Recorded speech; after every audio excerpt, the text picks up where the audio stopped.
नमस्कार, आदाब, सत श्री अकाल। मैं हूं एडवोकेट स्वीकार भारद्वाज। संदीप नाहर करके बॉलीवुड के एक एक्टर, उन्होंने कल सुसाइड कर लिया। और सुसाइड करने से पहले फेसबुक पर आके उन्होंने एक लाइव वीडियो डाली जिसके अंदर उन्होंने अपनी पत्नी पर इल्जाम लगाया कि मेरी पत्नी के साथ मेरे संबंध बहुत खराब चल रहे हैं। मेरी पत्नी बार बार मुझे धमकी देती है कि मैं जान दे दूंगी और मैं तेरे परिवार वालों के ऊपर इल्जाम लगा दूंगी, मैं तुझे यहां फंसा दूंगी, मैं ये कर दूंगी, मैं वो कर दूंगी। छोटी छोटी बात पे मुझे परेशान करती है और मैं बहुत ज्यादा फ्रस्ट्रेट हो गया हूं।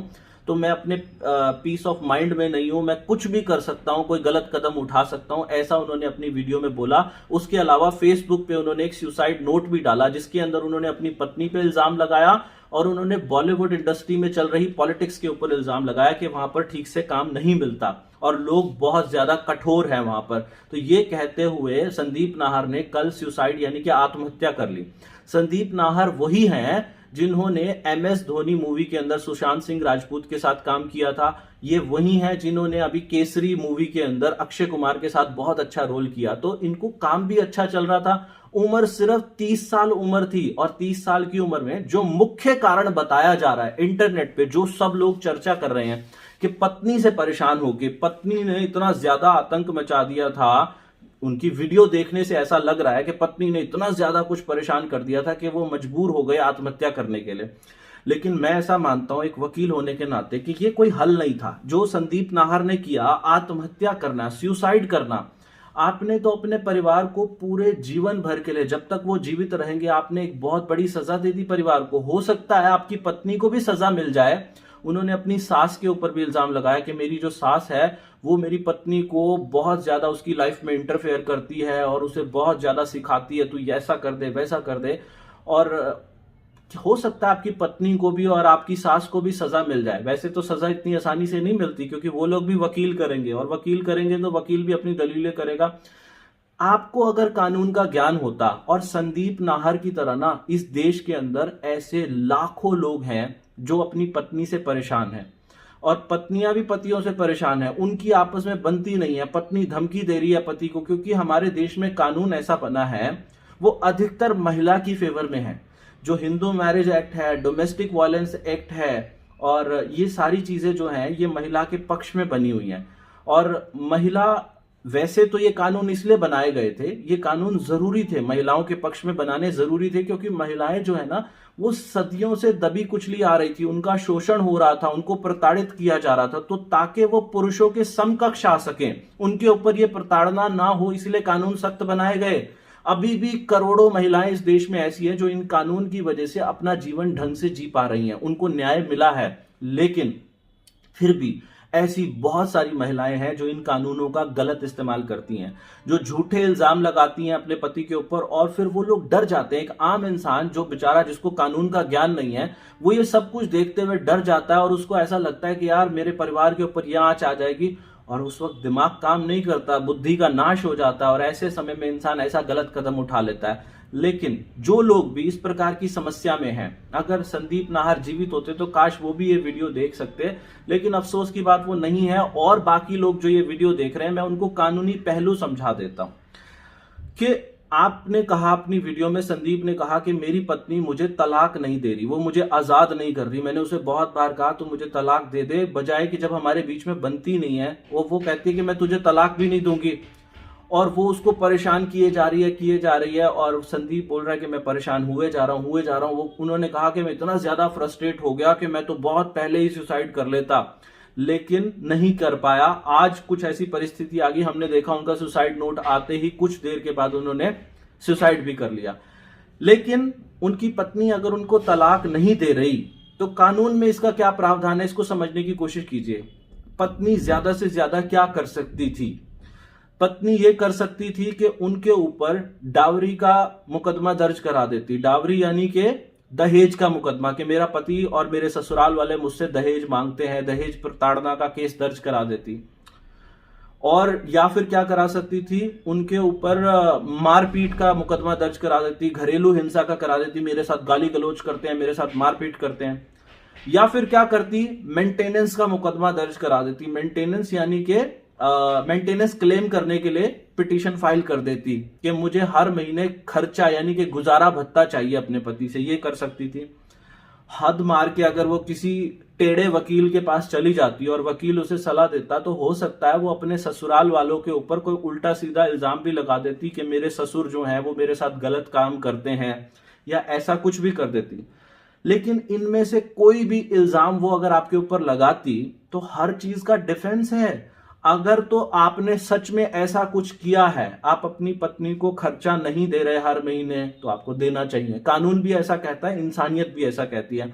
आप अपनी पत्नी के साथ मारपीट कर रहे हैं तो आपको सजा मिलनी चाहिए, कानून भी ऐसा कहता है। अगर नहीं किया ऐसा कुछ भी, आपने ना दहेज मांगा ना मारपीट की और आप खर्चा भी दे रहे हो, तो फिर आपके साथ ऐसा नहीं होगा, आपके साथ कुछ गलत नहीं होगा। थोड़े समय की हैरासमेंट हो सकती है, हो सकता है थोड़े समय के लिए, कुछ महीनों की बात है। हो सकता है वो आपके पिताजी के ऊपर कोई गलत काम करने का मुकदमा दर्ज करा दे, तो उस केस के अंदर भी 1 या 2 या 3 महीने के बाद आपको जमानत मिल जाएगी।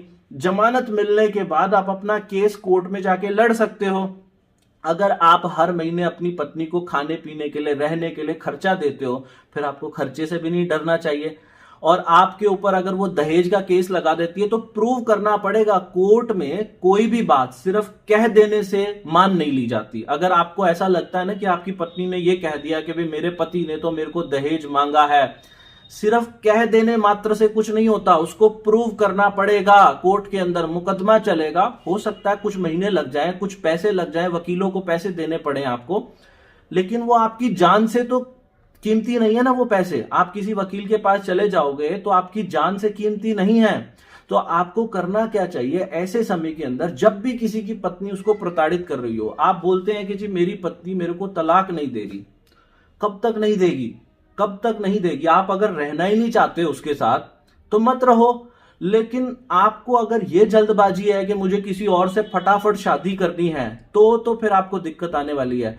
आप सबसे पहले जब आपने एक बार शादी करके देख ली और आपको पता चल गया कि शादी के अंदर मुझे परेशानी आई है, तो जब तक तलाक नहीं मिलता, किसी भी चीज की अति होती है, कुछ भी इस दुनिया के अंदर अमर नहीं है, इमोर्टल नहीं है, कि ऐसा नहीं हो सकता कि आपको एक ना एक दिन जब आप बिल्कुल स्वतंत्र हो जाओगे, कल को जो आपकी पत्नी है जो मना कर रही है कि मैं तेरे को तलाक नहीं देती, उसे भी तो किसी ना किसी के साथ बसना होगा, उसे भी तो अपना जीवन चलाना होगा। हर एक इंसान की फिजिकल और इमोशनल नीड होती है।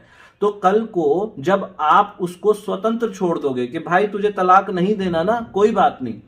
इस देश में अभी कुछ साल पहले अभी सुप्रीम कोर्ट की जजमेंट आई थी जिसके अंदर एडल्ट्री को सुप्रीम कोर्ट ने कहा ये कोई क्राइम नहीं है। एडल्ट्री का मतलब होता है कि आप एक शादीशुदा पुरुष हैं या शादीशुदा महिला हैं, आप अगर किसी और के साथ जाके फिजिकल संबंध बना लेते हैं तो ये कोई क्राइम नहीं है। चाहे एक महिला शादीशुदा है और वो किसी और के साथ फिजिकल संबंध बना ले तो ये क्राइम नहीं है। लेकिन हाँ, ये डाइवोर्स के अंदर एक डाइवोर्स के अंदर एक वैलिड ग्राउंड माना जाता है। डाइवोर्स लेते समय एक पति कह सकता है कि उसके उस फला फला पुरुष के साथ नाजायज संबंध है, ये है उसका प्रूफ, तो उसको इस बेस पे डाइवोर्स मिल जाएगा, इस बेस पे उसका मेंटेनेंस रुक सकता है। तो आप जब अपनी पत्नी के साथ अलग होना चाहते हो तो अलग हो जाओ ना, किसने कहा है? जबरदस्ती तो कोर्ट भी किसी को नहीं जोड़ती आपस में। कोर्ट कहती है कि तुम्हारी शादी होगी, आप अलग रहना शुरू कर दो उससे। जब अलग रहोगे एक दिन तो अति आएगी उसकी भी, वो भी आपके आगे हाथ जोड़ के कहेगी कि सर मुझे तो तलाक चाहिए, लेकिन आपने सुसाइड ही कर लिया।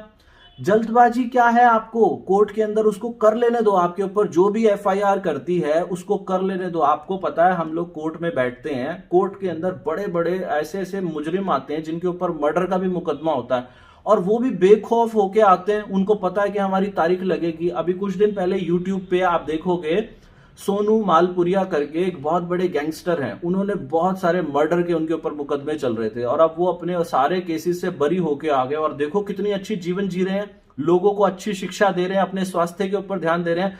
अगर 2 या 3 महीने जेल में जाना भी पड़ गया, मान लो जमानत हो जाएगी भाई, उसके बाद आपने कोई किसी का मर्डर थोड़ा ही कर दिया है। शादी ही की है ना, और अगर उनके पास, आपकी पत्नी के पास कोई प्रूफ है कि आपने वाकई में उनके साथ गलत किया, फिर तो आपको सजा भी मिलनी चाहिए। और अगर उनके पास कोई प्रूफ नहीं है तो वो आपका कुछ नहीं बिगाड़ सकती। ये मैं आपको दावे से कह दूं कि अगर उनके पास प्रूफ नहीं है, वो जितना मर्जी जोर लगा ले, आपका कुछ गलत नहीं बिगाड़ सकती। आपको केवल कुछ महीने के लिए जेल हो सकती है और उसके बाद भी जमानत हो जाएगी। लेकिन सुसाइड, ये तो बहुत बड़ा ब्लंडर कर दिया आपने, अपने परिवार वालों को बहुत बड़ी सजा दे दी। तो मैं आप लोगों से ये कहूंगा कि हर चीज का समाधान है, हर चीज का सॉल्यूशन है। अगर आप इस तरीके की कोई प्रॉब्लम से गुजर रहे हो, आपकी पत्नी आपको परेशान कर रही है, तो कृपया वकील के पास जाएं। वकील आपको 1000 तरीके बता देगा। और हाँ, ये भी मैं आपको कहूं, अगर पत्नी इस तरीके की धमकियां दे रही है बार बार, प्रूफ इकट्ठे करना शुरू कर दो। बार बार छोटे छोटे प्रूफ, कोई आपने वीडियो रिकॉर्ड कर ली, कोई ऑडियो रिकॉर्ड कर ली, छोटे छोटे प्रूफ इकट्ठे करने शुरू कर दो, ताकि कल को अगर मुकदमा कोर्ट में जाए तो आपके काम आ सके। ठीक है ना। और मेरा यही निवेदन है कि भाई, अगर इस तरीके की प्रॉब्लम से कोई भी इंसान गुजर रहा है तो सुसाइड करना तो बहुत बड़ा कायराना काम है। माँ बाप को दुख दोगे, समाज को दुख दोगे। मुकाबला करो शेर की तरह। आपने गलती की है तो सजा से कोई रोक नहीं सकता। आपने गलती नहीं की तो आपको मैं गारंटी देता हूं कि कोई बेकसूर को सजा नहीं मिलती, बिल्कुल भी नहीं मिलती। बेकसूर को सजा नहीं मिलती। आप अच्छा वकील करो, आपको हर चीज का निदान मिलेगा। सुसाइड तक मत पहुंचो यार। आपको अलग रहना है, उसको छोड़ दो उसी दिन से। जिसके साथ जीना है उसके साथ जियो। किसने रोक रखा है आपको? जिसके साथ जीना है उसके साथ बातें करो, जियो, खाओ पियो, रहो। फिजिकल होना है फिजिकल हो, नहीं कोई रोकता। अगर आपको लगता है कि मेरा उसके साथ बनता ही नहीं है और वो मेरे को डाइवोर्स भी नहीं दे रही, तो किसने कहा उसके साथ जुड़ने को? तो मैं उम्मीद करता हूं जी आप लोगों को ये बात समझ में आ पाई होगी। अगर मैसेज काम का है तो लोगों तक इसको फॉरवर्ड करना, नीचे कमेंट करना, चैनल को सब्सक्राइब करना। भगवान आप सबका भला करे। God bless you, take care, bye bye.